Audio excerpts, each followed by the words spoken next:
I was locked in my business rival's basement, but fell into the arms of the man I wanted to destroy. "This is how I die," I muttered, coughing as dust filled my throat. Chained to a radiator in the basement of a man with better hair than me.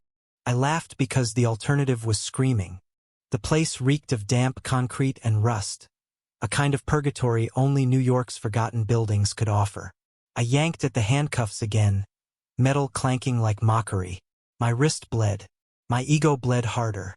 But nothing bled worse than the memory of him, Noah Vale, standing there, cool as ever, in that damned black turtleneck, his eyes unreadable as he locked the door behind him last night. How did it come to this? Easy. I tried to destroy him. Noah Vale. The name that stole my father's business crown. My company's biggest rival.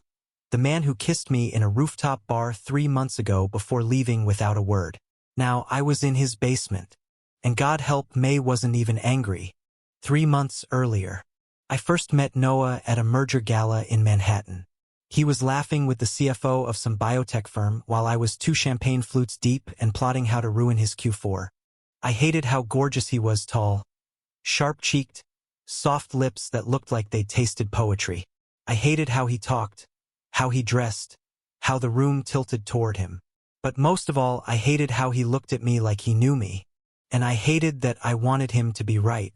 That night, he cornered me near the exit, fingers brushing mine with an audacity I didn't know how to deflect. "I like enemies who can dance," he whispered, mouth barely an inch from mine. "Try not to make this too easy." I should have walked away. Instead, I kissed him. We danced on the edge for weeks, email threats by day, stolen touches by night. Meetings turned into mind games, business lunches into heated silence. We were fire and gasoline, and I wasn't sure who was the match. Then came the expose. I'd fed confidential documents to the press, linking Vale Innovations to an illegal data mining contract.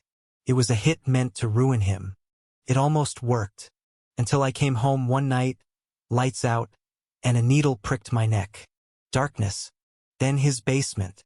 Now here he was again, standing just feet away, holding a steaming mug like this was brunch. "You really thought you'd get away with it?" His voice was calm, dangerous. "That I wouldn't find out?" I swallowed hard. "You've made your point. Let me go." But Noah didn't move. He looked tired. Or hurt. Or something I couldn't name. "I should hate you," he said quietly. "You do." "I don't," he snapped. "That's the problem." He put down the coffee and knelt beside me. I flinched, but he only reached for my wrist, inspecting the cut. "You always have to make everything harder than it needs to be," he muttered, almost to himself. "I had a job to do." "No," he said, looking up. "You had a choice. You always did." His fingers lingered on my skin. Warm, familiar, terrifying. "I don't want to hurt you," he whispered. "Then why am I still cuffed?" His eyes searched mine, and something broke between us. A crack in the dam. An opening. Then the click of the key. The cuff fell away. And I didn't run. We spent the night in that basement on the mattress he dragged out from a dusty corner. Him on the stairs. Neither of us slept. The next morning he let me shower. The next afternoon we talked. I told him about my father, about the pressure, about the war he didn't start but I had no choice but to finish. He told me about his brother, about legacy, about how sometimes ambition tasted like ash. We argued. We cried.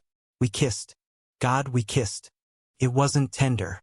It was desperate, teeth and tongue and guilt and longing. His hands on my face like he was trying to memorize a mistake. Mine in his shirt like I could tear him free of my conscience. We didn't stop. Days passed. Or maybe it was only one. He brought books. We read, laughed, then fought again. "I still don't forgive you," he said after I told him everything. "I'm not asking for forgiveness." "Then what are you asking for?" I didn't know. Maybe to stay. Maybe to be held.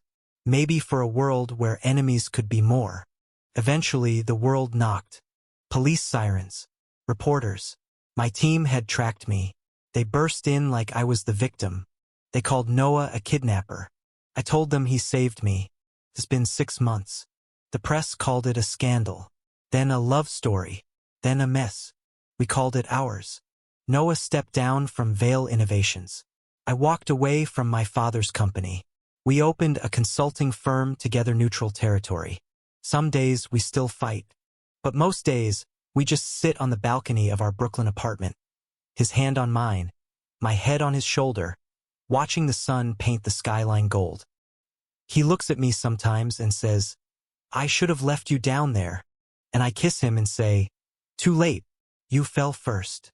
And we both laugh, because love doesn't always come softly. Sometimes it comes with steel cuffs and broken pride and an enemy who touches you like you're worth saving. And sometimes that's exactly what you are. Thank you for listening. Don't forget to like and subscribe to stay updated with the latest videos.